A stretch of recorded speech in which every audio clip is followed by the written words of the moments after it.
If two horse races are both a mile, are they really the same race? The answer is no. And understanding why may completely change the way you watch and analyze races. Because distance and surface, they only tell part of the story. The configuration of the track, where a race begins, how quickly the horses enter the first turn, the pace that's going to develop, the length of the stretch. They all shape a race before a horse ever has a chance to run it. And I call that race architecture. I'm Maura from Trifecta and A Little Bit Extra, and I give you horse racing insights and education. Horse racing may be complex, but the explanation doesn't have to be.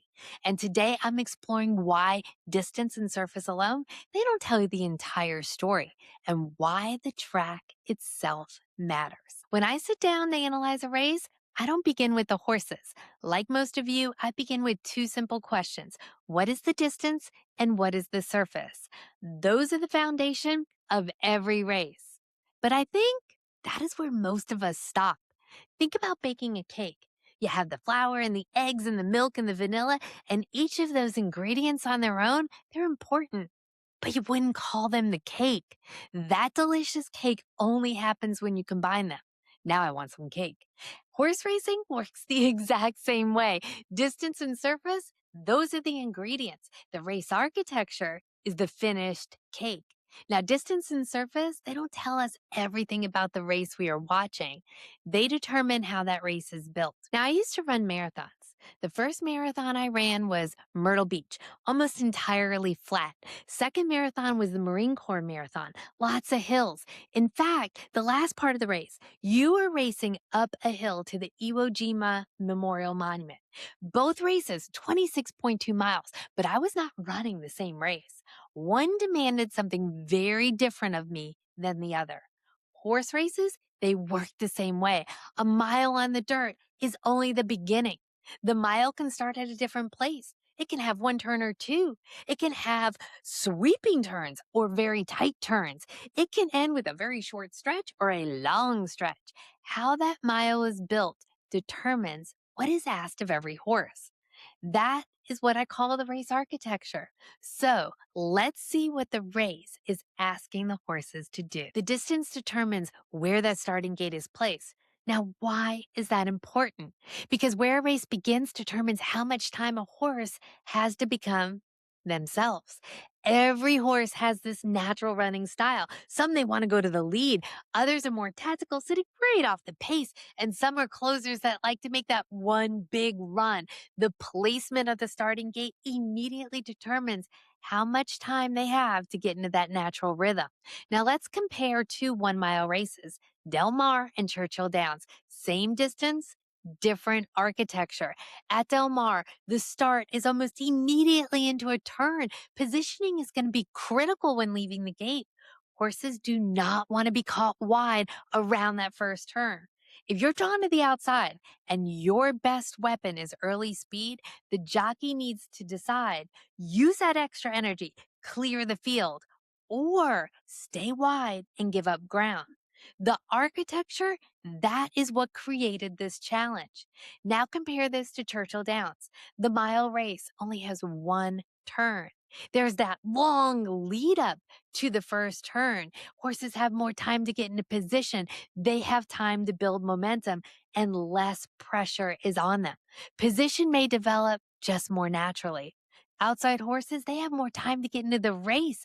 The challenge, it is different, even though the distance is the same. A mile simply isn't a mile. Now, once you determine how a race starts, the next question to ask yourself is, where does it go? Distance just doesn't determine the start, but also the route itself. Depending on the track, that route may have one or two turns. Picture yourself driving a car. You're cruising down the Atlanta highway. You have speed, you build momentum, but up ahead is a sharp curve. Now, naturally, and hopefully, unless you're my husband, you take your foot off the accelerator and you slow down a bit. When you're back on the straight and narrow, you accelerate again. Horses are not that different. Straightaways allow a horse to build that momentum. Turns disrupt it. More turns means more stamina is needed. even if the distance is the same. Now let's go back to that Del Mar and Churchill Downs 1 mile example. Del Mar is 2 turns, Churchill Downs is 1 turn. Again, same distance, but different route. A horse that thrives in building momentum may favor 1 turn. 1 turn races, they mean more speed. Early fractions in 1 turn races, they are generally faster than 2 turn races. Now, why does that matter? A sprinter may fare well in a 1 turn mile, but just fizzle out in a 2 turn mile. Horses that do well in 2 turn races are those that have that start and stop acceleration. But even a race with the same number of turns at 2 different tracks isn't asking the same question. Belmont Park, the dirt track is 1.5 miles around, big sweeping turns. Churchill Downs, 1 mile in circumference, tighter turns. Now, why does this matter? Go back to that car analogy. A really sharp bend means I'm slowing way down. A small curve, I slow, but not as much. Horses experience something similar. Sweeping turns means a horse can sustain their momentum. Tighter turns means greater deceleration going in and greater acceleration coming out. Sharp turns, they favor horses that are nimble, show agility, not the ones with big long strides.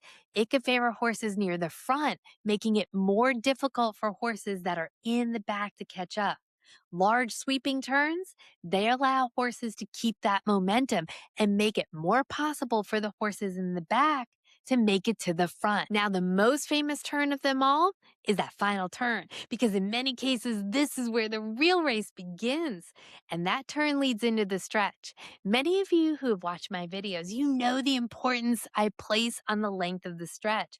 A longer stretch allows closers to build that momentum to pass, and it changes the timing of when a jockey starts their big run. Now, we just talked about turns where a horse needs to slow a bit. Closers, they've got to build that momentum, and the longer stretch allows them to do so. Look at the stretch differences between Del Mar and Churchill Downs, for example. We've seen closers win the Kentucky Derby at Churchill Downs. In fact, in 2026, Golden Tempo goes from last to first. The stretch being 1,234 feet, it helped. Del Mar, much shorter. It's almost an entire football field shorter. Now, here's why that's important. Imagine you're running a race. The finish line is up ahead. You begin to accelerate. You got a plan to catch everybody else, but then somebody moves that finish line 100 yards closer to you. Less time to find a path, less time to make up ground and catch your competitors. It can make the difference between the winner's circle or not. Now, there are even more subtle architectural details, especially on those turf courses, but I'm going to save those for a future episode. Now, earlier I said distance tells us how far a horse is running, but the race architecture, it tells us how they have to run it. But understanding the architecture is not the finish line. It's where we begin to evaluate the horses. You start not by asking who's the best horse, but ask this: who is the best horse for this specific race? So before going horse by horse, I ask myself, what does this race require? How much time does a horse have to get into position before that first turn? I'm not asking who the fastest is. I'm asking, does the race require a horse to establish that early position to give them the best chance of winning? And does the race architecture benefit them or hurt them? Now remember, races that start near that first turn means less time to establish position.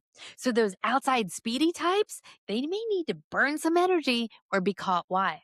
Second question, what type of horse is this race built for? Remember, every horse has a strength, a superpower. Some are quick, nimble, and agile. Some have very long strides. Some want to get to the lead. Others want to make that one big run.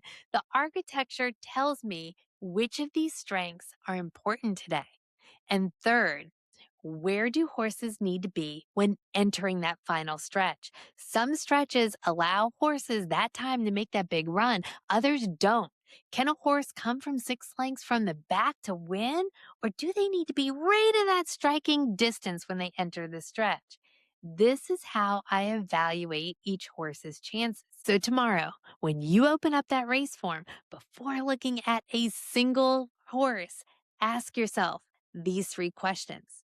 And that's exactly what I do when I dive into major races on the trifecta. For my regular viewers, I am giving my show a name. Now, it's going to be on this YouTube channel, so don't go anywhere. It's just a show name. I look at the race architecture. I ask these three questions, and only then do we start looking at which horses are best equipped to answer them. Now, I want to hear from you. Comment below. Y'all know I love the comments. When you open up the past performances, where do you typically start? And can you see yourself starting with these three questions? If you enjoyed this episode of A Little Bit Extra and you want to evaluate horse racing through this lens, I would love for you to join me. Like, subscribe, don't miss out on future episodes. And if you know somebody who really loves horse racing, share this with them. Horse racing may be complex, but the explanation doesn't have to be. And when you're in the know, it is much easier for you to sashay away with your money. Until next time, cheers.